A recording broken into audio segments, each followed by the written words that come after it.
بسم اللہ الرحمن الرحیم۔ السلام علیکم ناظرین، ایس کے بی روحانی پروگرام میں میں ہوں آپ کا ہوسٹ رانا ظفر حسین۔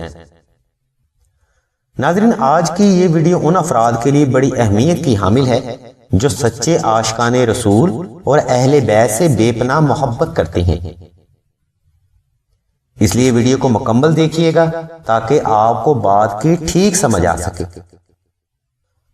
ناظرین، آج کی ویڈیو میں ہم نے خاص طور پر عید میلاد النبی کی اہمیت اور ربیع الاول کے بابرکت وظائف کے بارے میں بتایا ہے۔ آج کی ویڈیو شروع کرنے سے پہلے نبی کریم صلی اللہ علیہ وسلم کے وسیلہ جلیلہ سے اللہ کے حضور ہم دعا کرتے ہیں کہ اس بابرکت مہینے کے صدقے میں تمام مسلمانوں کی نیک اور جائز حاجات کو پورا کریں، آمین۔ ناظرین، اب میں اصل موضوع کی طرف آتا ہوں۔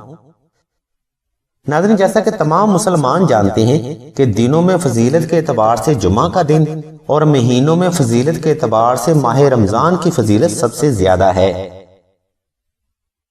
اسی طرح عاشقان رسول کے لیے ربیع الاول کا مہینہ سب سے زیادہ فضیلت، اہمیت، بے پناہ فضائل و برکات کا حامل ہوتا ہے۔ عاشقان رسول اس بابرکت مہینے میں اپنے نبی کی محبت میں گھر گلیاں اور بازار سجا کر اس بات کا ثبوت دیتے ہیں کہ ان کا عشق نبی کریم صلی اللہ علیہ وسلم کی ذات مبارکہ سے کس قدر اہمیت رکھتا ہے، اور عشق رسول کی کیوں کر اہمیت نہ ہو کہ جبکہ عشق ہی تو ہمارے ایمان کا حصہ ہے، اور اس عشق کے صدقے ہی ہمیں دین ملا، اسلام ملا اور اہل بیت کی سچی محبت نصیب ہوئی۔ اور ویسے بھی ناظرین، ملت کے ساتھ محبت اور نبی کریم صلی اللہ علیہ وسلم کی ذات مبارکہ کے ساتھ محبت میں شدت اختیار کرنے کا حکم ہے۔ اور ناظرین، جب محبت شدت اختیار کرتی ہے تو اسے عشق ہی کہتے ہیں۔ یہ نبی سے عشق ہی تھا کہ جس نے منہ سے دان نکلوا دیے، اور یہ عشق ہی تھا جس نے سریعاں کولوں پہ لٹا دیا، اور یہ عشق ہی تھا جس نے عین الحق کی صدا بلند کی، اور ناظرین یہ عشق ہی تھا جس نے گلیوں اور بازاروں کو محبوب کے لیے صاف کیا۔ اور کسی نے کیا خوب کہا کہ کی محمد سے وفا تو نے تو ہم تیرے ہیں، یہ جہاں چیز ہے کیا لوح و قلم تیرے ہیں۔ ناظرین، جس طرح ماہ رمضان میں اللہ تعالیٰ کی ذات پاک کی خاص رحمت کا نزول ہوتا ہے جس میں کوئی شک نہیں، اسی طرح نبی کریم صلی اللہ علیہ وسلم کی ولادت باسعادت کے مہینے یعنی ربیع الاول میں اللہ تبارک و تعالیٰ کی ذات مبارکہ اپنی رحمت کے خزانے کھول دیتی ہے۔ جس طرح اللہ تبارک و تعالیٰ کی ذات مبارکہ فرماتی ہیں کہ اے نبی، ہم نے آپ کو تمام جہانوں کے لیے رحمت بنا کر بھیجا، تو رحمت کے دروازوں کا ناظرین کھلنا ہی بنتا تھا، کیونکہ میرے نبی ہی رحمت للعالمین ہیں اور ربیع الاول ولادت باسعادت کا مہینہ ہے۔ اس لیے اس مہینے میں اللہ کی رحمتوں اور برکتوں کا نزول ہوتا ہے۔ ناظرین، یہ تھی عید میلاد النبی کی فضیلت اور اہمیت جسے ہم نے اپنی ناقص عقل کے ساتھ بیان کیا، مگر جتنا بھی کیا عشق مصطفیٰ میں اور اہل بیت کی محبت کے صدقے کیا۔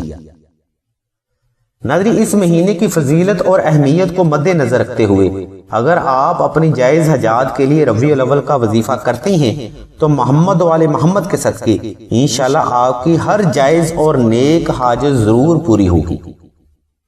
اگر آپ جادو، سحر، جنات، آفت و بلیات، نظر بد،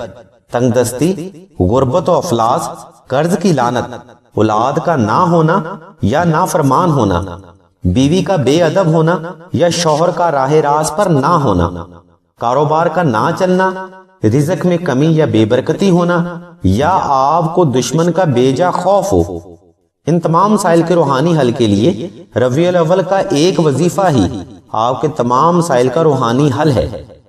ناظرین، وظیفہ کے لیے آپ نے یکم ربیع الاول کو روزہ رکھنا ہے، اور بعد السحری آپ نے 2 رکعت صلاۃ الحاجت نفل ادا کر کے 1100 بار درود ابراہیمی اور 3 بار سورہ یاسین کی تلاوت مکمل یقین اور اعتقاد کے ساتھ کرنی ہے، اور بعد از افطاری آپ نے حسب توفیق صدقہ ادا کرنا ہے، اور روزانہ کی بنیاد پر 1100 بار درود ابراہیمی اور 3 بار سورہ یاسین آپ نے پورا مہینہ تلاوت کرنی ہے۔ ناظرین، یہ وظیفہ پورا سال میں ایک بار ہی کرنا ہوتا ہے، اس لیے مکمل اعتقاد کے ساتھ وظیفہ کریں۔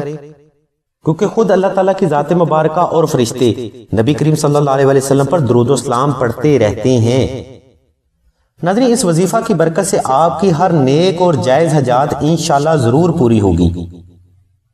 کوشش کریں دوران وظیفہ لڑائی جھگڑا، چرس، پان، سگریٹ، چوری، چگلی، غیبت اور مکروہ چیزوں سے مکمل طور پر پرہیز کریں، اور اپنے کردار کو اس طرح بنائیں جس طرح سے ایک سچا عاشق رسول ہونا چاہیے۔ اللہ تبارک و تعالیٰ کی ذات مبارکہ سے دعا ہے کہ محمد و آل محمد کے صدقے میں تمام مسلمانوں کی نیک جائز خواہشات اور حاجات کو پورا فرمائیں۔ آمین ثم آمین یا رب العالمین۔